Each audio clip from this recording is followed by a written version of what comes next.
I'm Carrie, and Mike wanted me to show you guys a couple of different grips and some practice, warm-up, routines, exercises, that kind of thing. So that's what I'm doing. Let's see. First thing I wanted to show you guys is a general grip for mallet for the xylophone. It's different from drums. It's different from about anything else, really. And I kind of had to learn a couple of different ways because I learned wrong the first couple of times. Because I started playing in middle school, and I had to relearn again in high school, and then I relearned again in college. So the best grip is what you'll see people do a lot of times is they'll grip it right at the very ends like this, and they've got like a death grip on it, right? And they're doing this, and you're moving your whole arm to hit the xylophone, and that takes a lot of energy. I mean, you can play that way, but you're going to wear yourself out, and you're not going to be able to go fast enough. So what you want to get used to doing is let your fingers do the work. So I've got my grip. It's about a little over 2/3 of the way down right here. Mainly where I'm gripping is with my index finger and my thumb on both sides. These fingers are pretty loose that I use to bounce the edge of the stick with. So you kind of see I'm kind of doing this. So you want to get in the habit of being able to move the mallet, sometimes very, very hard, without hardly moving your arm. I mean, my forearm is shaking a little bit. No movement here.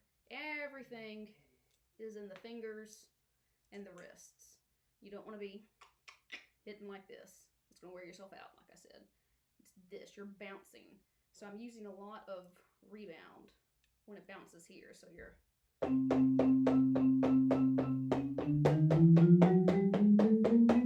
See that? I hardly move my upper body. It's this that I'm doing. So that's... And it takes time to get used to, especially if you've learned wrong. I think at one point when I was also first learning, I gripped like up here, like choking on the mallets. You know, back it off a little bit. You know, find that good. You should find that good pivot point like that, right? So eventually you'll be able to go really, really, really fast, like that.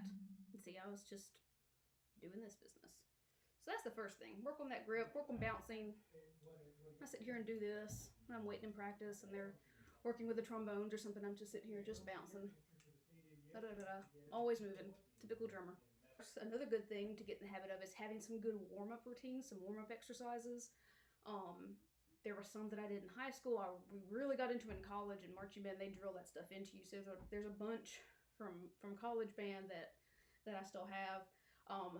One good thing to practice, if nothing else, is your scales, believe it or not. I know it sounds boring and monotonous, and it's, oh, scales, but it helps you get used to where the notes are going to be in a scale. So if you're reading music and whether it jumps from A flat to E flat, then you know at a glance, without having to look at the key signature all the time, which notes am I hitting, which occidentals am I supposed to be doing, accidentals. So like in high school, we would warm up, we would start with, I think, B flat, and then either go in the circle of fourths or the circle of fifths. We would do it in 2 octaves, so it's... And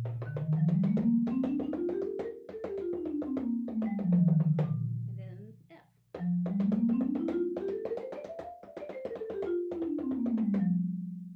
Then I think...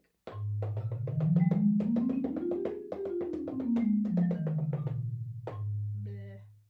Get used to your scales. Know all your scales. All, what is it, 12 scales, 11, 12 scales. Eventually you'll get pretty fast with it. You can add in arpeggios too if you want to.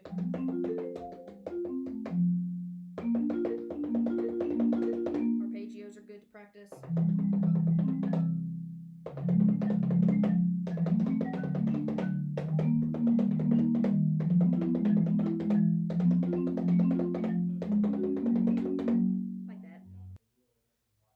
There's also some other good warm-ups, mainly with working on that grip, right? So one that we would do in college, we would go up chromatically.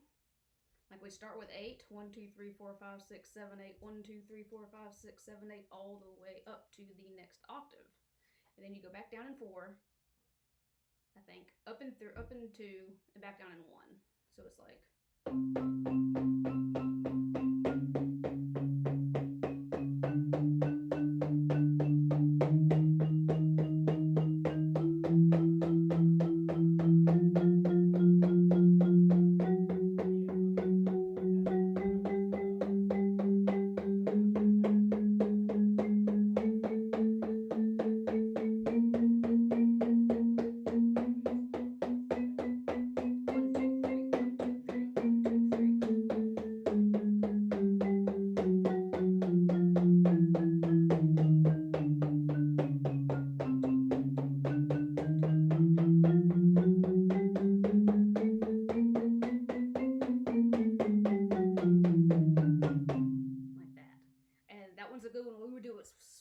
time we would go loud, and then other time we do it really soft. Mainly what you're shooting for there, one, certainly you're shooting to try to hit the right notes, but you also want to try to be consistent in your stroke. Your left and your right hand should be coming up the same height. You don't want to be doing this number with one. I can't even do it wrong, you know. And if you're doing it, be consistent.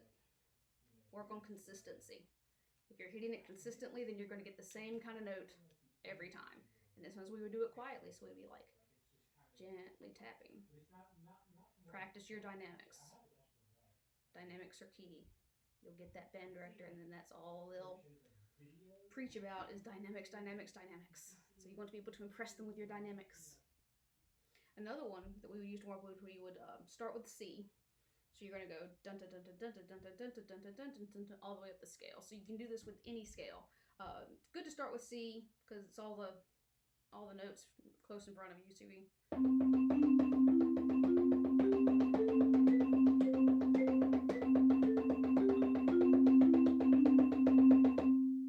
what you're practicing with that is you're practicing your accuracy on hitting notes, especially being able to jump from here to there. You're going to find that you'll be doing these really easy, going from C to D to E to F, and you start getting to A to B to C on the octave, and that's when you're going to miss the notes because you're doing this number, right? So that's a good one to practice. You can do it with any scale, like I said, and start slow. I mean, you can.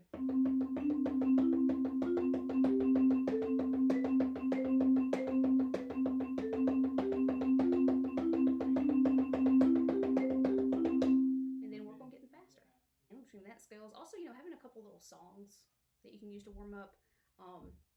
A few years ago, our band played a couple of those patriotic Sousa march things, which can get kind of monotonous, but it's actually a really good warm-up piece.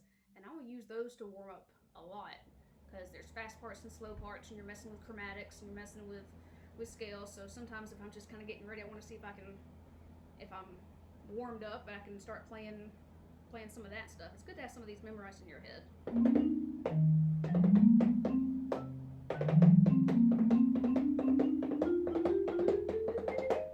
It's just any other little song that you can just kind of riff on and practice on.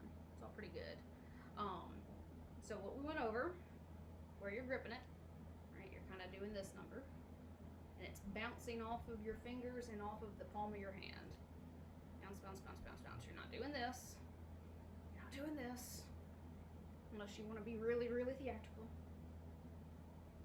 This is what's moving. This is what's moving. So then you can get here and do this really, really fast.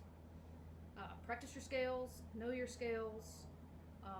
Some of those little warm-ups with what you're practicing here is you're practicing consistency. Then there's this warm-up here where you're practicing your accuracy.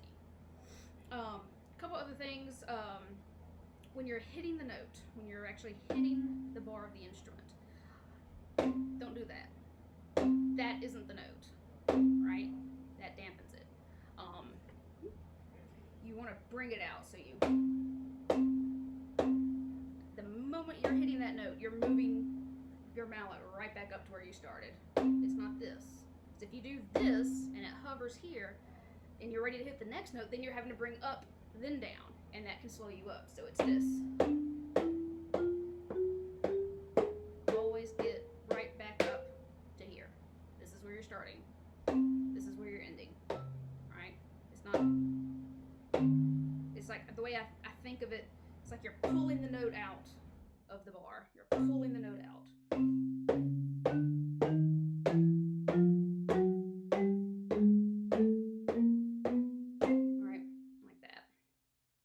Be the one pulling up. Xylophones and marimbas don't really have that much of a bounce. This is actually an electronic set, and it does have a bit of a bounce, more than I'm used to, actually. Straight up mallet instruments, there's no bounce like a snare drum. You've got to be the one pulling up with your wrist action.